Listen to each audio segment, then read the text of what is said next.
보통 소설이나 또 동화 또 드라마를 보게 되면 거의가 다 이 권선징악의 형태를 취하고 있습니다. 이 권선징악이 뭡니까? 착한 사람은 복을 받고 악한 사람은 벌을 받는 것이 권선징악입니다. 그래서 모든 드라마나 소설 같은 거 보게 되면은 이 착한 사람이 주인공이잖아요. 그러다가 주인공이 때로 많은 어려움을 당하기도 하지만은 결과적으로는 주인공이 승리합니다. 그래서 되게 이 권선징악 형태는 해피엔딩으로 끝납니다. 해피엔딩. 드라마도 그렇고 소설도 그렇고, 우리가 아는 것처럼 춘향전, 그렇게 춘향이가 감옥에 갇혀 있지만 나중에 이몽룡이 와서 뭐 할머니가 줄 때야 그렇게 반전되잖아요. 흥부전도 그렇고 뭐 콩쥐팥쥐 만일에 이 권선징악이 아니고 악한 자가 만약에 승리하고 끝난다, 그럼 어떻겠습니까? 보는 사람이나 읽는 사람들이 기분이 안 좋을 거예요. 뭐 이런 소설이 다 있어? 이런 드라마가 다 있나? 그러지 않겠습니까? 소위 막장 드라마, 이 막장 드라마는 뭐예요? 아주 이 비현실적인 그런 내용입니다. 자극적이고 또 현실성이 없는 그러한 내용들. 그러니까 뭐 불륜을 묘화시키고 뭐 또 출생 비밀이 막 이상하게 되고 막 이런 얽힌 거 있잖아요. 근데 이 막장 드라마도 보게 되면은 역시 권선징악입니다. 이 막장 드라마는 그렇게 사람들이 막 욕을 하는데, 욕을 하면서 보는 드라마라고 하잖아요. 욕을 하면서 보는 드라마. 뭐 이런 이야기가 있어? 그러면서도 사람들이요, 시청률이 높습니다. 욕을 하면서 보는 드라마인데 시청률이 높다. 사람들에게 자극을 주고 뭔가 좀 이렇게 현실성이 적은데도 사람들에게 끌려들어가지 않습니까? 그런 것도 보게 되면은 대개가 다 이 권선징악이에요. 결국에는 착한 사람이 승리합니다. 만일에 그런 드라마 같은 데서 악한 사람이 계속 승리해 보세요. 그러면은 이 시청자들이 막 항의한다는 거예요. 방송국에다가 또는 그 시나리오 쓰는 사람한테 그 나쁜 놈 잘 되게 하지 말라고 말이죠. 그렇기 때문에 할 수 없이 방송국에서도 나중에 결과적으로 이 착한 사람이 이기한다. 여러분, 성경은 어떨까요? 성경도 당연히 권선징악을 지지합니다. 하나님 말씀 보십시오. 내가 선을 행하면 복을 받고 악을 행하면 저주받는다. 성경의 내용이잖아요. 내가 내 앞에 생명과 사망, 화와 복을 두었느니 너는 살기 위해서 생명을 택하라. 그렇습니다. 성경도 이 권선징악, 착한 사람은 잘 되고 악한 사람은 안 되게 되어 있습니다. 여러분, 오늘 본문에 나오는 이 압살롬, 아히도벨, 후세, 다윗의 이야기를 보면서 우리가 느끼지 않습니까? 철저하게 권선징악의 모습이잖아요. 지금까지 다윗은 많은 고난을 당했습니다. 자기 아들에게 쫓기면서 거의 죽을 뻔하는 위기까지 당했습니다. 그런데 진짜 압살롬은요, 자기 아버지를 죽이고 자기가 왕이 될 수 있는 문턱까지 이르렀어요. 그런데 어서 이게 무너집니까? 17장 14절에서 바뀌죠. 17장 14절 오늘 읽은 본문 앞에 보면 압살롬과 온 이스라엘 사람들이 이르되 아렉 사람 후세의 계략은 아히도벨의 계략보다 낫다 하니 이는 여호와께서 압살롬에게 화를 내리라 하사 아히도벨의 좋은 계략을 물리치라고 명령하였습니다. 여기에서 딱 반전이 되는 거예요. 압살롬의 승승장구는 여기까지입니다. 여기까지. 그리고 이제부터는 내리막길 내려가는 것이고, 다윗은 계속 내리막길로 왔지만은 이제 여기에서 딱 멈추고 이제는 오르막길로 가는 분기점이 되는 거예요. 그런데 그것이 바로 하나님이 하셨다 그 말이죠. 사람의 능력이 아니고 하나님이 이 아히도벨의 좋은 모략을 파하려고 그렇게 했다라는 것입니다.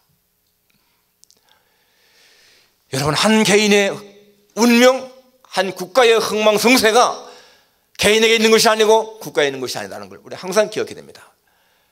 일을 행하시는 여호와, 그것을 성취하는 여호와, 그 이름을 여호와라 하는 자, 바로 그분이 하신다는 거예요.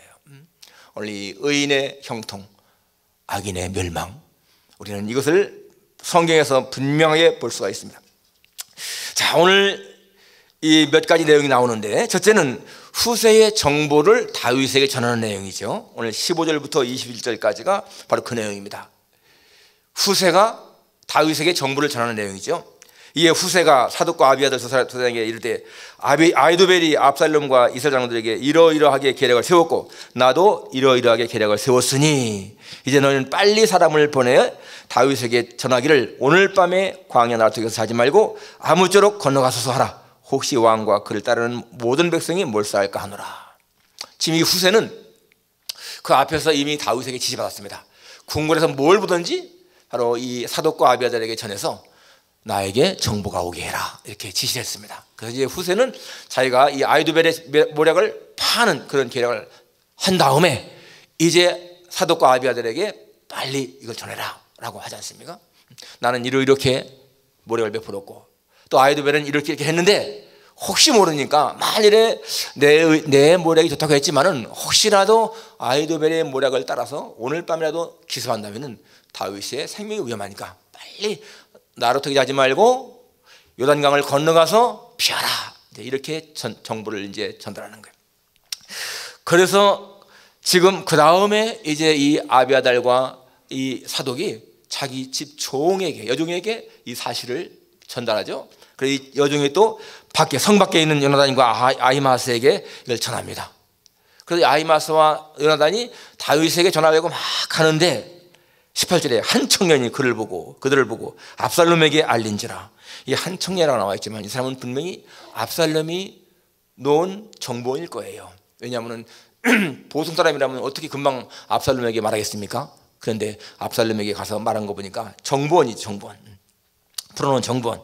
이 사람이 둘을 보고는 빨리 압살롬에게 전했습니다. 지금 아히마스와 요나단이 서성거리다가 어디 간다. 분명히 아마 다윗에게 뭐 전하는 것 같다. 이렇게 한 거죠.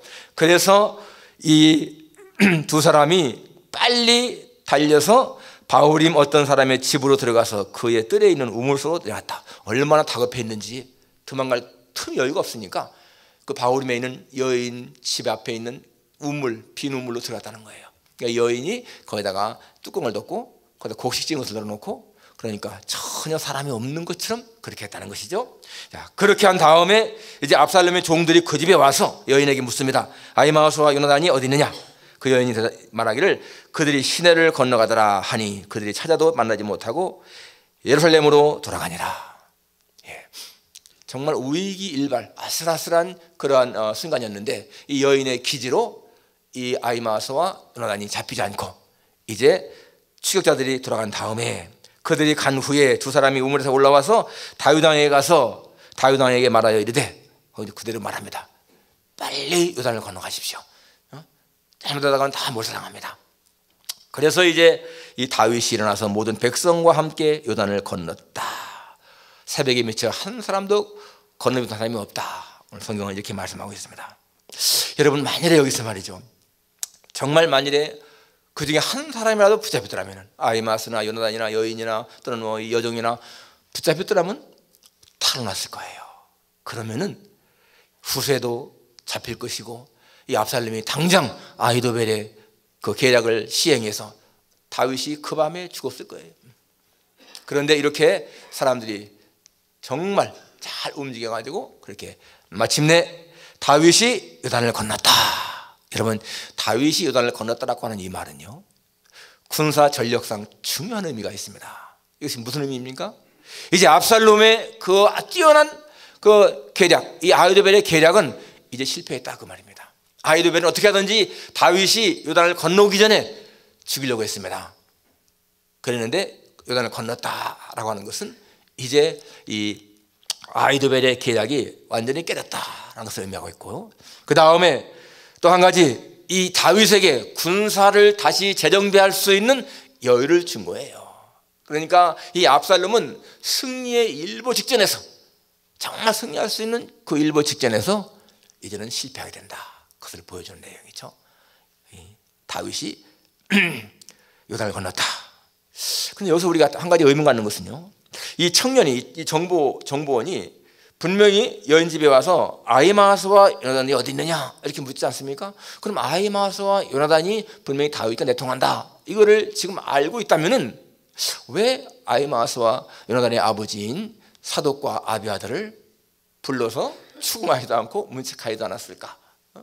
그렇잖아요. 그 아들들인데 이것은 하나님이 하시는 일을 사람이 어쩔 수가 없는 걸 보여줍니다. 분명히 누구나 쉽게 알 수 있는 그런 것이지만은 하나님이 이미 압살롬에게 패하게 하신 것이기 때문에 하나님이 하시는 일을 사람이 그르칠 수가 없다는 거예요. 예, 후세의 정보 전달, 그걸 통해서도 우리는 하나님의 사람들이 어떻게 쓰임받는가, 이게 하나님에게 쓰임받는 사람들이지 않습니까? 후세나 사독이나 아비아들이나 또 아히마아스나 요나단이나 또 여인이나 종이나 전부 다가 사실은 다윗에게 정보를 제공하는데 하나님에게 쓰임받는 도구들인 거예요. 그러니까 하나님은 그들을 안전하게 보호하시는 것이죠. 자, 두 번째 우리가 생각할 수 있는 것이 뭡니까? 아히도벨의 죽음입니다. 오늘 23절에 아히도벨이 자기 계략이 시행되지 못함을 보고 나귀 안장을 지우고 일어나 고향으로 돌아가서 자기 집에 이르러 집을 정리하고 스스로 목매어 죽음에 그의 조상의 묘에 장사되니라. 여러분, 왜 아히도벨이 이렇게 쉽게 극단적인 선택을 했을까? 왜 좀 더 싸워보지 않고 이렇게 스스로 죽고 말았을까? 여러분, 이 아히도벨의 모략은요 100% 성공률이 있는 겁니다. 한 번도 실패해 본 적이 없어요. 이 아히도벨은 자기가 계략을 세워 싸울 적에 다윗으로 하여금 항상 이기게 했습니다. 그것은 다윗이나 압살롬이나 마찬가지인 거예요. 그런데 이 어리석은 압살롬이 자기의 계략을 파하고 후세의 계략을 취하니까 이제는 끝났구나. 절대로 압살롬은 다윗을 이기지 못한다. 이게 벌써 분명히 깨달은 거죠. 그러면 왜 압살롬에게 내 계략이 더 낫습니다 라고 한번 그렇게 항변도 안 했을까?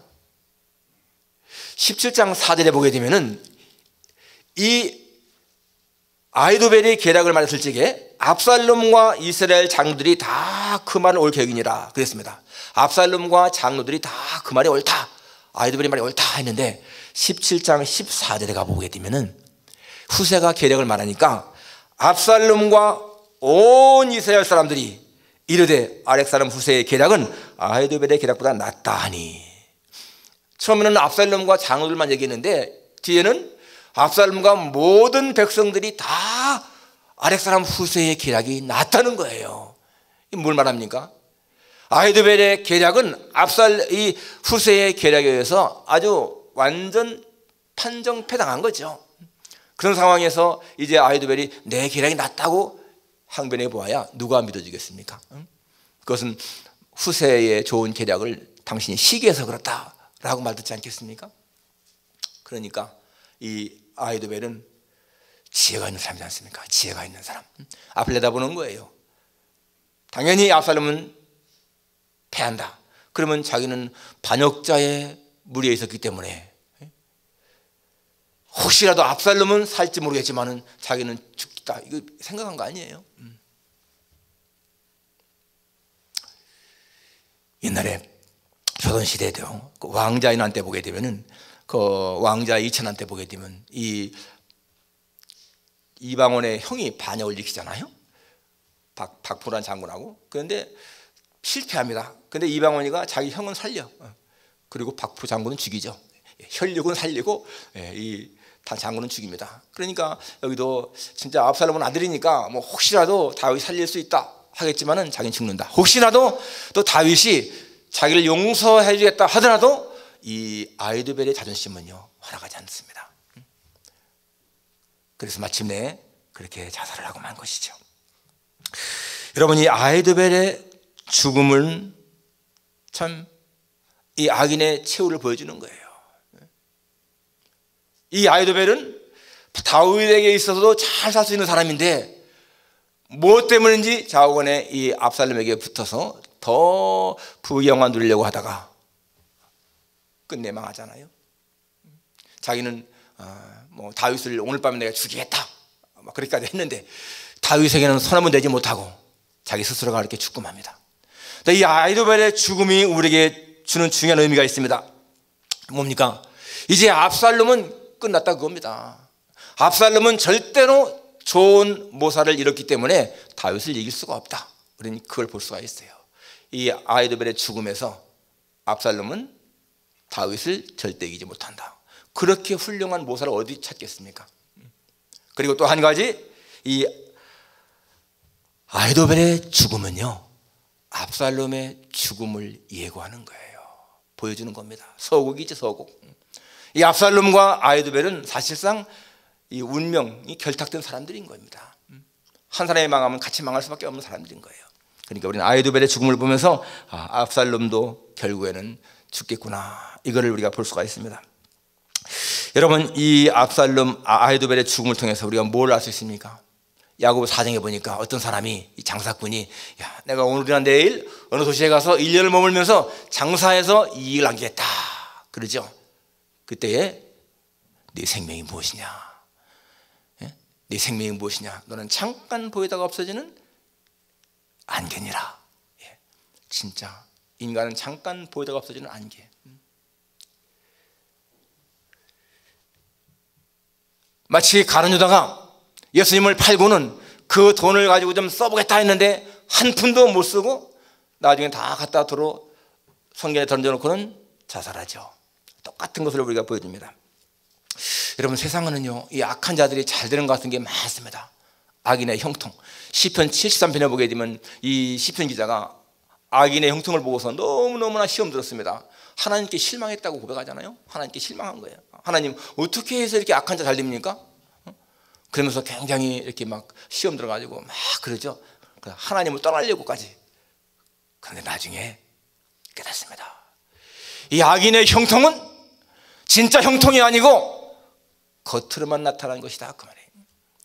악인은 반드시 속하게, 신속하게 망한다, 그걸 깨달았습니다. 여러분, 잠언 24장 1절에 보니까 너는 악인의 형통을 부러워하지도 말고 그들과 함께 있으려고도 하지 말라. 악인과는 같이 있지도 말라는 거예요. 그 형통 부러워하지 말라는 것입니다. 악인의 형통은요, 바닷가에는 모래성입니다. 바닷가에 쌓은 모래성은 거르다게 보이지만은 한 번 밀물이 들이치게 되면은 그 모래성이 완전히 무너져서 흔적도 없지 않습니까? 악인들의 형통이 그렇다는 거예요.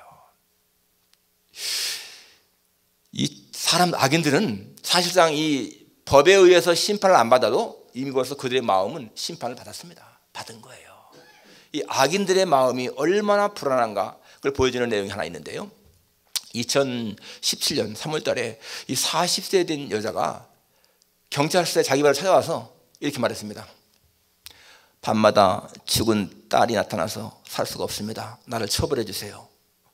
그런데 이 사연을 듣고 보니까 2010년도에 자기가 딸을 낳았는데 이 딸을 낳고도 신고도 안 했습니다. 신고도 않고, 출생 신고도 않고 2달 지났는데 이 아이가 막 고열로 앓는데 병원도 안 가고 있다가 3일 만에 죽었어요, 아이가. 그런데 이 엄마와 아빠가 그 아이를요, 종이 상자에 넣어가지고 그냥 방에다가 보관해놨어요. 7년 동안을. 그런데 나중에 이 여자가 너무 괴롭다는 거야. 밤마다 그 애가 나타나서 자기를 원망하니까 경찰서 자기 발 찾아가서는 나를 버려주십시오. 여러분, 그게요, 죄를 지은 사람들의 심리입니다. 우리는 죄를 지으면 뭐 하지만은 죄를 지으면 하나님이 만드신 그 양심 때문에요, 사람은 괴로워 못 사는 거예요. 그러니까 범인들은 대개 어떻게 합니까? 잡히고 나면은 오히려 시원하다 그러잖아요. 시원하다. 예, 악인들의 형통을 절대로 부러워할 것이 아닌 것입니다. 오늘은 여기서 지금 아히도벨 그의 죽음을 보면서 결국 악인의 형통은 그렇구나. 우리가 한 것처럼 시편 1편의 말씀이 진리구나. 의인은 신학가에 심는 나무같이 그렇게 번성하고 열매를 맺는데 악인은 그렇지 않으며 오직 바람에 나는 겨와 같도다. 그렇습니까? 악인은 바람에 나는 겨와 같다는 거예요. 사실 이 아히도벨도 그렇게 아주 잘 살려고 그렇게 반역을 했지만은 결국 바람에 나는 겨와 같이 끝나버리지 않습니까? 여러분, 악한 괴교는 이렇게 망한다. 악한 자들은 항상 그 마음에 번민, 두려움, 공포가 항상 있습니다. 그거 자체가 벌써 형벌인 거예요, 형벌. 여러분, 우리가 죄 없이 사는 것이 이게 얼마나 행복한지 몰라요. 죄 없이 사는 것이. 저는 군대에 있을 적에 제가 얘기했죠. 헌병대에 한번 이렇게 끌려가가지고 하루 취재를 받았는데, 그 몇 시간이에요? 한 대시간 됐을까? 4-5시. 그런데 그 시간이 너무 길고요. 그때 내 생각이, 야, 이러한 데는 절대 올 곳이 아니구나. 아주 그런 생각이 딱 들더라고요. 죄를 지어가지고 경찰서 끌려간다든지 뭐 헌빈에 끌려가는 거, 이거는요 정말 고통스러운 일인 거예요. 이번에 대법원장, 전 대법원장 저렇게 구속되고 저 그러잖아요. 얼마나 저 사람에게는 고통이겠어요. 정말 경찰서 평생 안 가도 상관없죠. 지금은 이제 그런 일 없는데 전에는 경찰서 좀 많이 갔습니다. 교도소도 가고 신방, 제가 교도소 갇힌 게 아니고 교도소 갇힌 사람 신방도 가고 경찰서도 갔는데 정말 이런 데는 사람이 오면 안 되겠구나. 여러분들 이렇게 우리가 죄와 멀리 범죄와 멀리 사는 것 자체가요 행복입니다. 행복. 큰 회사에 뭐 재벌들 그런 사람들도 경찰에 불려가서 뭐 취재받고 해보세요. 얼마나 죽을 맛이겠는가. 우리 악인들에게는 평안이 없다. 그 마음에 기쁨이 없는 거예요. 만족이 없습니다. 자, 마지막 세 번째는 이 마하나임에서의 재정비하는 다윗입니다. 본문 이제 24절에 보니까 이에 다윗은 마하나임에 이르고 압살롬은 모든 이스라엘 사람과 함께 요단을 건너니라. 압살롬이 아마사로 요압을 대신하여 군지관을 삼으니라. 아마사는 이스라엘 사람 이드라의 하는 자의 아들이라. 이드라가 나하스의 딸 아비갈과 동침하여 그를 낳았으며 아비갈은 요압의 어머니 스루야의 동생이더라. 여기 지금 복잡하게 막 관계가 있겠는데요, 쉽게 말하면 이렇습니다. 이 아마사는 아비갈의 아들인데 이 아비갈이 스루야의 동생이라고 했잖아요. 스루야가 누굽니까? 다윗의 누이예요. 다윗의 누이. 아마 다윗이 거의 말째니까 누나일 것 같아. 그러면은 이 아마사는 다윗의 누나의 아들. 그러니까 압살롬과 아마사는 고종사촌, 외사촌 그런 관계죠. 그러니까 이 요압은 또 아마사와 이종사촌, 다윗의 조카, 누나의 아들이니까 그런 관계. 전부 다 지금 다윗 집안의 사람들이 전부 다 이 군대 장관하고 왕하고 막 이럽니다. 자, 그런데 여기 지금 27절에 다윗이 마하나임에 이르렀을 때에 암몬족 숙에게 속한 라빠 사람 나하스의 아들 소비, 로데발 사람 암미엘의 아들 마길, 또 로글림 길라 바르실레가 막 먹을 거 나옵니다. 여기 마하나임이라고 하는 지명이 있는데요, 지금 다윗이 마하나임을 임시 수도로 정한 겁니다. 근데 이 마하나임을 임시 수도로 정했다, 이게 그냥 평범한 얘기가 아니에요. 이 마하나임이 어디서 나오냐면 창세기 32장에 처음 나오는 말인데, 창세기 32장에 다윗이 한 말입니다. 다윗이 지나가다가 이 마하나임을 이름을 지었는데, 거기 보게 되면 이 다윗이 아니야, 야곱이 자기의 외갓집에 가서 외삼촌 라반의 집에서 20년 동안을 머슴 살잖아요. 그러다가 하도 이 외삼촌이 품삯을 막 변기하고 그러니까 나중에 자기 네 아내 자식들 다 데리고 야반 도주합니다. 밤에 몰래 도망쳐 나오는 거예요. 그런데 그 외삼촌이 3일 후에 그거를 알고는 7일 길을 따라와서 이 야곱에게 이릅니다. 그때 여러분 이 라반이 7일을 쫓아왔을 때는 어떻게 했습니까? 진짜 이 야곱을 아마 죽이고 그 딸들 다 데려가고 가족 다 데려갈 마음 먹었을 거예요. 그런데 그날 밤에 하나님께서 이 라반에게 딱 말씀하잖아요. 너 다윗에게 야곱에게 선악관 말하지 말라. 그러니까 이 라반이 그 말 듣고는 이 야곱을 해치지 못하는 거예요. 이게 점잖은 말이지만은 사실은 무슨 말입니까? 하나님께서 라반에게 너 야곱에게 쓸데없는 말 허튼 짓 하지 마. 그럼 너 죽는다. 아마 그랬을 것 같아. 그러니까 얼마나 그게 강력했는지 라반이 그럽니다. 야곱에게 너를 해할 만한 힘이 능력이 내 손에 있지만은 어젯밤에 내 아버지 하나님이 내게 선악관에 말하지 말라고 그렇게 하셨다. 선못된다는 거예요. 그리고는 언약을 세우고 우리 서로가 여기 경계 넘어가지 말자. 돌무더기 쌓고는 언약을 세우고 자기 딸들 손주들에게 입 맞추고는 그냥 돌아갑니다. 이렇게 떠나간 후에 그 외삼촌이 떠나간 후에 야곱이 길을 가는데 하나님의 사자를 만난 거예요. 하나님의 사자가 야곱을 만나 주었습니다. 야곱이 만난 것이 아니고 성경에 보니까 하나님의 사자들이 야곱을 만난지라. 그래서 거기를 하나님의 군대라 하고는 마하나임. 이 마하나임이라는 뜻은 마하네라고 하는 진영, 캠프, 그리고 엘로힘의 합성어입니다. 마하네, 엘로힘, 이게 마하나임이 된 건데, 그러니까 하나님의 진이 있다는 거예요. 하나님의 군대가 있다는 거예요. 여러분, 야곱이 우위를 당할 때에 하나님은 그렇게 천사를 보내어서 이 야곱을 보호하고 힘을 줍니다. 바로 그 장소가 마하나임이거든요. 여기 다윗이 마하나임에서 이렇게 새롭게 정비를 하고 결국에는 이 마하나임을 임시수도 정하고 싸워서 다음 장에 보면 이기지 않습니까? 예, 야곱을 그렇게 지키신 하나님은 똑같이 다윗도 거기 하나님의 사자를 보내서 지킨 겁니다. 여기 지금 세 사람이 나오잖아요. 이 암몬 사람 이 섭이라는 사람하고 또 마길, 뭐 바르실레 이런 사람들이 나와서 뭘 갖다 주는 건 뭡니까? 이 군수 물자를 공급해 주는 거거든요. 군수 물자를. 그래서 힘을 얻고 나중에는 승리하게 됩니다. 예, 이렇게 하나님은 다윗을 위해서 세심하게 준비시키고 그걸 보호하는 거예요. 여러분, 오늘 우리가 이 본문을 통해서 붙잡을 수 있는 중요한 교훈들이 무엇인가? 진리가 무엇인가? 하나님은 자기를 믿고 따르는 사람을 끝까지 보호하신다.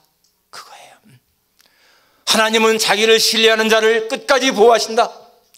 다윗은 비록 쫓기는 몸이었지만은 오직 하나님만을 신뢰했습니다. 그렇기 때문에 압살롬 편에 아히도벨이라는 말도 솔직해도 자기 힘으로 할 수가 없으니까 여호와여 아히도벨의 모략을 어리석게 해주옵소서 기도했고, 마침내 그 기도가 응답받아서 아히도벨의 모략이 파괴되는 것이고요. 또 구약에서 여러분, 이 다윗은 사실은 메시아의 모형인 거예요. 예수님의 모형입니다. 다윗의 왕권, 왕 중의 왕이신 예수님의 모습을 보여주는 거 아니겠습니까? 그리고 그러니까 이 다윗을 죽이려고 하는 압살롬이나 아히도벨은 사탄의 세력을 보여주는 거죠. 사탄이 예수님을 죽이려고 그렇게 십자가에 딱 매달았을 적에 사탄은 자기가 이긴 줄로 생각했을 겁니다. 그렇지만은 십자가에 죽으신 예수님은 오히려 그걸 통해서 사탄의 머리를 파시고 승리하지 않습니까? 마찬가지죠. 다윗이 거의 이렇게 압살롬에게 죽게 된 것 같이 보이지만은 바로 하나님의 역사로 다윗이 이기게 된다. 하나님은 자기를 신뢰하는 자를 끝까지 보호하신다. 두 번째 우리가 붙잡을 수 있는 중요한 교훈은 의인은 반드시 승리하고 악인은 망한다는 거죠. 여러분, 아무리 악인이 잘 되는 것처럼 보인다 할지라도요, 악인은 망하게 되어 있다는 거예요.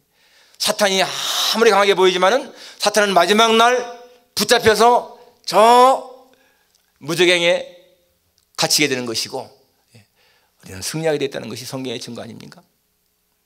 마지막 중요한 교훈이 뭔가 하면요, 인류 역사는 하나님의 주권 속에 있다. 바로 하나님은 예수님을 통해서 역사를 주관해 간다. 그러니까 믿는 자들은 여러분 어려움을 당할지라도 두려워할 필요가 없는 거예요. 내가 하나님 앞에 바르게 서 있기만 한다면은 하나님은 어떠한 길을 통해서도 나를 마침내 승리하게 하신다. 우리 아히도벨이 죽고 다윗이 이제 승리하게 되는 이걸 통해서 우리는 의인의 형통과 악인의 멸망, 다시 한번 생각하고 우리는 의로운 길을 힘차게 걸어가는 여러분과 제가 되기를 주님의 이름으로 축원합니다. 기도하겠습니다.